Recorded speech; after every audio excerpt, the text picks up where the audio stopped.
Welcome to another edition of Church and State with Christopher Farrar and Brian McCall, brought to you by the Fatima Center. Nice to see you again this week, Chris. Hope you're well.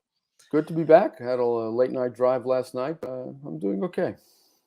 Good, good. Well, we have some really interesting stories to talk about today. Pope Francis, in giving what he calls a catechism, and I pause over those words because usually a catechism actually presents the faith.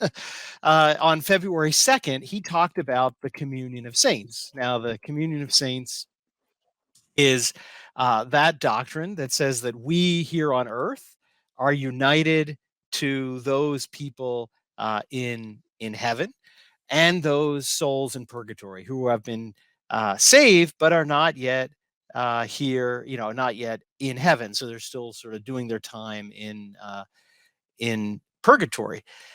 Well, he then sort of veered off in a bizarre direction that I'm going to read to you in a second. But what was really interesting about this is if you watch the video, because the Vatican films his general audiences and then also releases a transcript.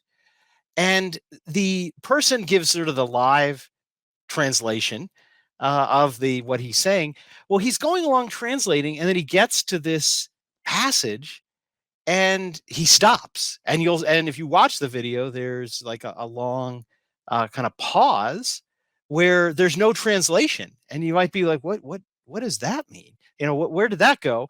Well, it's almost like how bad we have gotten to that the Pope needs to be sort of censored by his translator. So again, they didn't explain this, but essentially it seems to me like the translator thought, like, I can't translate this. This is just so bizarre that I can't say it. But they did actually release the full text. So let me read to you and what Pope Francis says. He says the Catechism of the Catholic Church affirms the communion of saints is the church. See what a beautiful definition this is. The communion of saints is the church. But what does this mean? That the church is reserved for the perfect? No, it means that it is the community of saved sinners. The church is the community of saved sinners. It's beautiful, this definition. No one can exclude themselves from the church. We are all saved sinners. And then he goes on to this most troubling part. He says, Father, let's think about those who have denied the faith, who are apostates, who are the persecutors of the church, who have denied their baptism. Are these also at home? Yes, these two, all of them, the blasphemers, all of them. We are all brothers. This is the communion of saints. Well, that's heresy, of course. Wait, I have something hot off the presses. Just 1 second. Well, here it is from 1943, Mystici Corporis, Pope Pius XII. Oh, what a new document. Yes. It's the print is still warm. Actually, only those are to be included as members of the church who have been baptized and profess the true faith, and who have not been so unfortunate as to separate themselves from the unity of the body or been excluded by legitimate authority for grave faults committed. For in one spirit, says the apostle, meaning Paul, we were all baptized into one body, whether Jews or Gentiles, whether bond or free. As therefore, in the true Christian community, there is only one body, one spirit, one Lord, and one baptism. So there can be only one faith. And therefore, if a man refuse to hear the church, let him be considered, so the Lord commands, as a heathen and a publican. It follows that those who are divided in faith or government cannot be living in the unity of such a body, nor can they be living the life of its one divine spirit. I would like to know how people in that condition can possibly be considered belonging to the communion of the saints. It's obviously, it's a blatant heresy. I mean, it's almost, again, he kind of wants to keep pushing the envelope, right? He starts off with something that's a little ambiguous, right? The church is saved sinners. And that's something that can be interpreted correctly, right? We've all been saved from original sin by our baptism. Because if we're baptized, we're in the church, so we're saved sinners. But then he goes on to say, nope, I don't actually mean what you think I mean by it. I mean, even people who have denied their baptism, who have, according to Pius XII, cut themselves off from the church, they're also included. I mean, it's like he wants to like, no, I really do mean this crazy thing that you could interpret it by. Well, there's no other interpretation of what he said than that it is, objectively a heretical proposition. That apostates who have cut themselves off from the church, denied their baptism, and oppose everything the church teaches, and no longer even have the Christian faith, that's the definition of apostasy, are members of the communion of saints. It's absurd. As well as heretical. Absurd. So what do we do with a pope like this? Yeah, well, so what does this mean? How can the pope say something heretical? That can't be. Well, he just did. So, so what is the practical outcome here? Well, we just can continue to ignore him, because over the past 8 years, this pope has been a fount of heretical propositions, and too numerous to recount. Just go look up the website called Denzinger Bergoglio, which categorizes his plethora of heretical pronouncements under various categories. It's pretty much denied every article of the faith over the past 8 years. What we're dealing with is a universal salvationist. He thinks everybody's saved. Everybody's a Catholic. Everybody's going to heaven, which is why the apostate is part of the communion of saints, because everybody is the saint.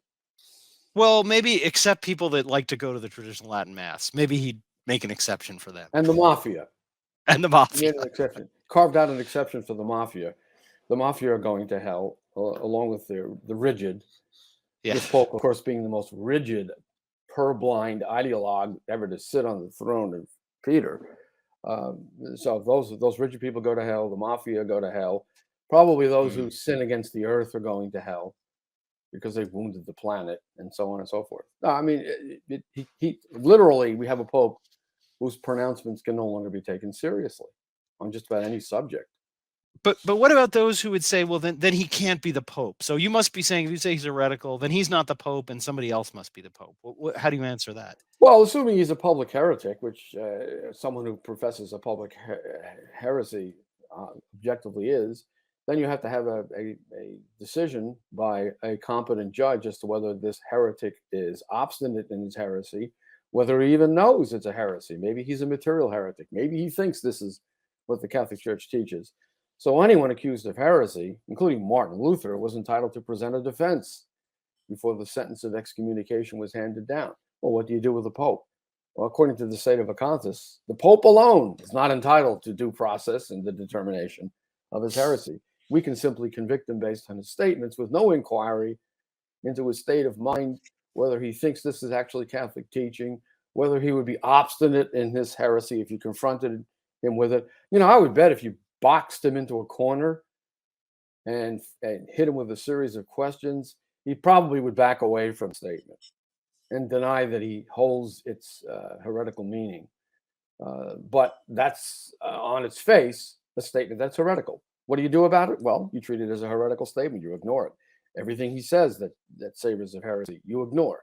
Basically, you ignore this entire pontificate. I don't think he said anything that really adds clarity or affirms the deposit of the faith. Can you think of anything? You'd have to give me a few hours. I can't think of anything. But maybe to get a statement here or there.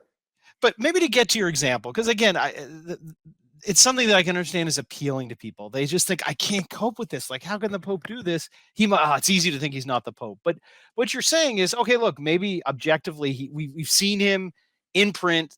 We've heard him in Italian say something that's clearly heretical. But he is entitled to a trial. So, I mean, would the State of Acontis position be equivalent to somebody films a crime? So I'm actually there with my camera. I filmed this person break into the store, and I posted it on YouTube. Then everybody just goes, oh, we're just going to throw that guy in jail because we saw it on YouTube. He did it. Or wouldn't they be entitled to a trial? Even though there's a pretty strong video showing them do it, they would still be entitled to their day in court. Wouldn't that be true? An opportunity to recant at the very least. Well, if Luther had recanted his heresies, then the sentence of excommunication would not have been pronounced against him. So who was going to put the Pope in a situation, put the Pope in the dock, as it were, and demand that he recant his heresies? But again, if you had him in an interview and he allowed you to interrogate him repeatedly on this most recent statement, he probably would back away from it. That's how the modernist works. So even if one is a modernist and is ordered to recant, if he recants, since you can't read his heart, he's retracted his heresy, and so the sentence is not pronounced. That's the whole purpose of a recantation. Do you judge him inwardly? Oh, he doesn't really believe that he recanted. Well, we can't do that as to anybody who recants. So we certainly can't do it as to the Pope. And don't forget, heresy is the obstinate post-baptismal denial of an article of divine and Catholic faith. Well, the communion of the saints is certainly an article of divine and Catholic faith. It's part of the credo. Does he obstinately deny? Well, we don't know that, Right. because we can't interrogate him. Being a slippery neo-modernist, he probably would recant. And then it's left to us to say, what? He's not sincere, so therefore he's not the Pope. It's just it's an impractical proposition. So again, what do? We just ignore him and we correct him and we oppose him. Well, and again, that just every year of this pontificate just seems to be more and more, what people like yourself have been saying, even back to John Paul II, who certainly, looks pretty good compared to this, but said some strange things, some things that were really problematic, but exactly the same position that you and others have had since then. Okay, when he acts like the Pope, we'll listen to him. When he doesn't, then that's just his individual person speaking, and we don't have to follow it. If the Pope says I have to eat broccoli every meal, we don't have to eat broccoli every meal. He's not speaking outside of his his scope of authority. So that best deal with that. Well, speaking of ignoring, we'll get on to our next story, which has us look to our neighbor to the north, Canada. Some really, I have to say, for the first time, I've actually watched the Canadian Parliament, because usually it's not that interesting, but it was fascinating last week when basically this Justin Trudeau has declared himself, the dictator of Canada, the all-powerful emperor. Arrogant little pipsqueak that he is. Well, basically, a bunch of truckers showed up and are exercising their rights of free speech. And this guy all in a tizzy. So what does he do?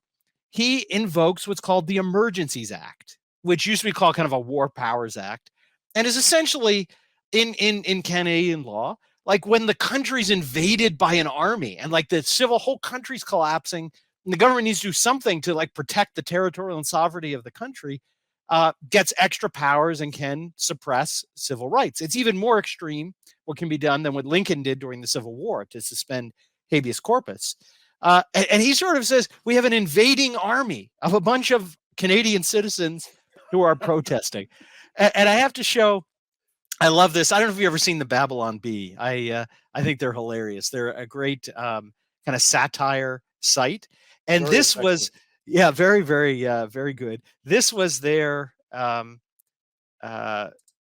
little satire on what Justin Trudeau did. So if you're a Star Wars fan, I thought it was hilarious. Trudeau reorganizes Canada to the first galactic empire for a safe and secure society.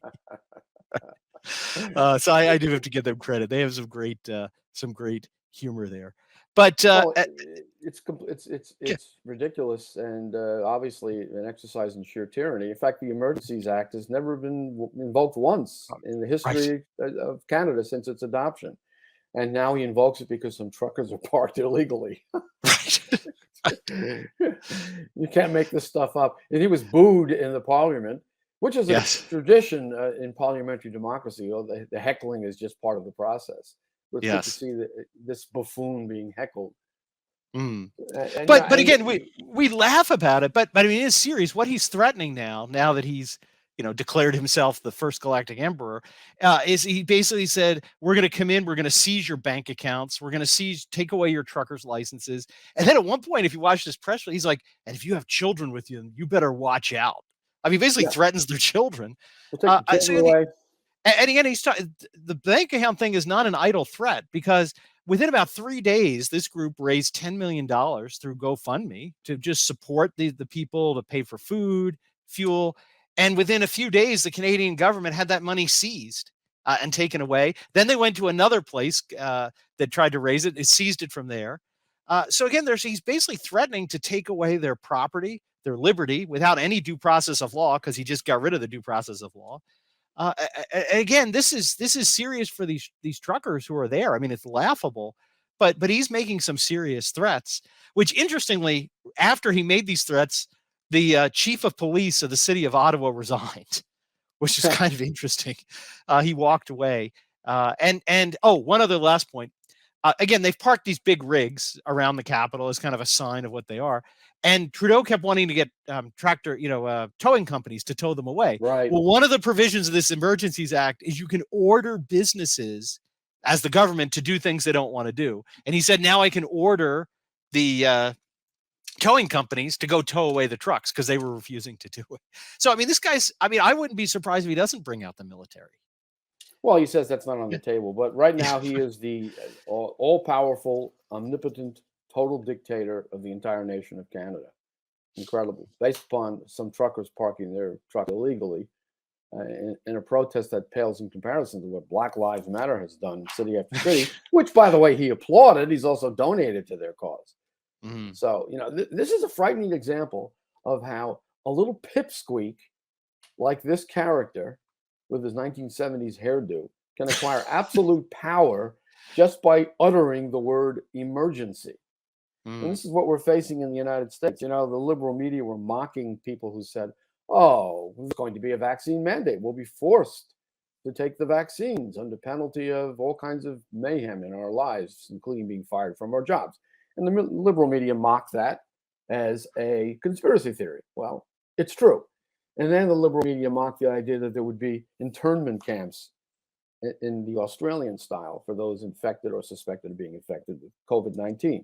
Well, New York has just enacted or is about to enact a rule, the comment period has expired, which would allow precisely for the detention of anyone exposed to a communicable disease, whether or not symptomatic. And the detention would be either in your own home or congregate detention in facilities operated by state or local government. So basically, you would have an Australian-style dictatorship, a sanitary dictatorship, based on the mere suspicion that you've been in contact with someone who has an infectious disease. And that same rule provides that all PCR testing or any other testing for a viral infection must be reported to a central registry, even if the test is negative. So they have the names and addresses of everybody who's stupid enough to voluntarily be tested with the unreliable PCR test, which detects dead fragments of a virus, as even Fauci admitted, when you run it at 35 cycles or more. And so we'll have a registry of undesirables who are ready to be rounded up under this rule. A congregate detention facility not excluded. So you can end up in an internment camp, so which is actually happening in Australia. Yeah, concentration camp, essentially. Yeah, is what it is. But it can't happen here. No. But, there's a positive note, too. It seems that a lot of these Democrat governors who have been obstinately imposing COVID-19 restrictions, even though they are manifestly ineffective at containing the spread of the virus, they see the handwriting on the wall with the midterm elections and mass mandates are dropping everywhere. I hear that Philadelphia just dropped its vaccine passport. Washington, D.C. dropped its vaccine passport. Perhaps New York City will drop its vaccine passport in the immediate future. But that trend is positive. But on the other hand, there's an attempt in New York to make this regime permanent to quarantine powers, permanent powers to order masks. And so it's going in both directions at once, depending upon the jurisdiction. So permanent state of emergency, basically. Permanent state of emergency. Well, yeah, that's what they'll do. Well, they'll just pass a health regulation that would be permanent, whether or not there's a state of emergency. So the Supreme Court, it seems to me, as these cases pile up in its docket from various federal jurisdictions, has to take the bull by the horns and eliminate what was called Jacobson deference, the case of Jacobson versus Massachusetts, the 1905 decision involving the cholera epidemic, which had a 30% fatality rate. So somebody had to pay a fine in that case for not being injected. That case was abused endlessly during the early stages of the church closures. But there has to be an end to Jacobson deference. The Supreme Court has to weigh in on this and say, that emergency powers are not endless in scope or duration. There has to be a constitutional limit to an emergency. And Mm, furthermore, where religion is concerned, any infringement of religious liberty in the name of the exercise of emergency mm, powers has to be subjected to strict scrutiny. And just because it burdens religion, which brings us mm, into the whole other problem of employment division versus Smith. There's people should know that there is a decision written by Justice Scalia, which says that if you pass a neutrally generally applicable law, then that law, even if it incidentally burdens religion, applies to you anyway, unless you can show mm. that there are secular exceptions that pose the same risk as religious activity. So the only way to get your religious liberty claim heard now under Smith is to show Yeah. that there's a secular comparator over there that's being treated better than religion. What the real test should be is if a law burdens religion, then you have strict scrutiny, period, Right. which was the Right. old test. We need to get back to that. Smith has to be overruled. Otherwise, emergencies will be used to burden religion into the indefinite future. It's being done now. It's been done for the past 2 years. It will continue to be done unless you get rid of Smith, in my view. Well, stepping back from this, from what you've outlined, from what's going on in Canada, obviously there's an incredible hypocrisy here, right? Governor Gretchen Witch Lady has been wringing her hands because part of what the truckers did was block this bridge into the into her state. Oh, this is horrible. Oh, the civil disaster. Oh, this is destroying our economy. Do something, Trudeau. And again, this is the same governor who, when they were burning her cities in riots, said, "Oh, we don't need the National Guard. We don't need to do anything." Right? When there actually was some violent disturbance of the peace, she didn't care. But now she hypocritically is all worked up about a bunch of trucks on a bridge. But isn't this ultimately the hypocrisy of liberalism? That liberalism says we're here to give you free speech, we're here to give you liberty, but actually we don't want you to use that liberty. That when you use that liberty, according to the words of Trudeau, it's time to go home. If you Well, don't say, but this is the inherent, actually underlying consistency of liberalism. Their inconsistency is actually quite consistent. right, So what they always strive for in their seemingly inconsistent decisions is a tendency toward the same outcome, which is an evil Mhm. of one kind or another. Right, And the ultimate evil that they're inveighing against with their inconsistent decisions is the evil outcome of the suppression of anything resembling a Christian witness and social order. This is all about an attack on the social kingship of Christ. Ultimately, they want to ban any mention of Christ from the public square. They want to eliminate whatever vestiges there are of Christian social order, Christian morality. And so when a decision serves that aim, they adopt it. And that explains their inconsistency. They're all in favor of liberty for the BLM protesters, but not for people that want to go to church. Well, that's a completely consistent outcome from their point of view, because the aim is to stop people from going to church and to eliminate whatever remains of Christian social order. And it's always the same tendency toward that final disaster that Pope Leo referred to in the mid to late 1800s concerning the collapse of the social kingship of Christ. You go read his encyclicals on it. He's predicting this very outcome, the thing that we're living through now, which is in its final stages. Mm. Well, and basically we've seen this in both stories. Right? Pope Pius XII essentially is condemning what Pope Francis is saying today. He's predicting, answering the modernists, this is wrong. And all of those great preconciliar popes, Leo the 13th, Pius X, Pius IX, told us, warned us 150 years ago that this is where we'd be. We'd have, ordinary citizens being silenced, not by some big medieval scary church that the liberals painted, but by the very liberal regimes themselves. And we're seeing it come true right before our eyes. Well, Jesus Christ is the Lord of history. And when you rebel against the Lord of Yes. history, you send civilization on a downward spiral, which ends in total disaster. And that's what we're witnessing now. It's Christ or chaos. If you do Yes. not, if a society rejects the law of the gospel, it begins to disintegrate. And that's what we're seeing now. Now we're seeing an attack on the very idea that there are men and women, and certainly also an attack on the nuclear family, which is the cell of social order. If you Mm. attack the cells, the body dies, and that's what's happening. So, what is our way out of this? It's going to obviously have to be some kind of miraculous change of events, in an historical sense, a metanoia, a turning away from evil, and Mm. that may have to involve very dramatic consequences for the Western world, such as a worldwide chastisement, a world war, perhaps. Mm. We don't know, but there will be a restoration before the end of time. It's inevitable. Well, and that's what we can keep doing. Let's pray for these truckers who are taking the brunt of the emperor's lightning that he is about to hurl at them. That they, are, and again, not even Catholics, probably many of them, not even maybe even conservatives. They're just common sense people who are like, this doesn't make any sense. And so pray for them. Pray that their witness inspires other people to wake up from their stupor in this liberal dictatorship, and pray for Pope Francis that he converts, that if he doesn't, that God saves us from that chastisement. And Well, in that's both, really what we can do. that's true. And in both church and state, if the people stand up to evil and say no to evil propositions and refuse to go along with them, then neither a premier of Canada nor a person occupying the chair of Peter can prevail. Yes.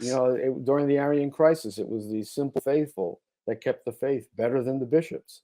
It wasn't necessarily that the bishops were heretics. It's just that they would not defend the faith. They kept silent in the face of the spread of the Arian heresy, which essentially denied the divinity of Christ. The laity wouldn't hear of it. They went out into the desert with a few good bishops, such as Athanasius and St. Basil the Great, and kept the faith alive better than the bishops did. In civil society, the simple lay people, the truck drivers, the blue-collar workers, you and me, by simply saying no and refusing to go along with these depredations, these attempts to exercise dictatorial powers, can bring down even the worst dictator. But it requires sufficient numbers. People have to stand up and say no to this. That's what the truckers are trying to show by their example. Well, it actually reminds me of I forget, I think it was Benjamin Franklin. It was one of that said, unless we hang together, we'll all hang together. It was the strength in numbers. Yes, no regime can survive when popular support evaporates. Yes. So good, and everyone keep up the good fight then, and we are happy to share this commentary with you on these two stories, and we will, God willing, see you another couple of weeks to look at church and state from the perspective of the Fatima Center. So thank you, Chris. Maybe by then Francis will have said something orthodox, and we'll have other good news. Don't hold your breath. All right, I'll see you next time. Take care.